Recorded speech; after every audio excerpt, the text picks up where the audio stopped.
এখন যেটা শেষ খবর পর্যন্ত ছিল যে 100 জনের মতো শুনানি হবে, সেক্ষেত্রে একদিনে শুনানি কত হবে তার সংখ্যাটা যেমন বাড়ানো হয়েছে, আরও যে পরিসংখ্যান উঠে আসছে 32 লক্ষ, প্রায় 32 লক্ষ ভোটারের শুনানির প্রথম পর্যায়ে অর্থাৎ ফার্স্ট স্টেপেই ডাক পড়তে চলেছে।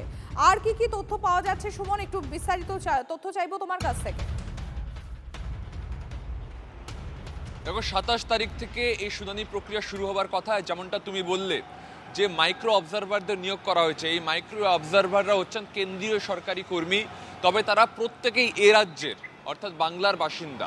পাশাপাশি যে 32 লক্ষ সংখ্যা তুমি বলছো, ইমিডিয়েটলি যেটা জানা যাচ্ছে, প্রথমে 10 লক্ষ নোটিশ ইতিমধ্যে কমিশন তৈরি করে ফেলেছে, সেই নোটিশগুলো পৌঁছতে শুরু করবে, তারপর শুনানির জন্য ডাকা হবে।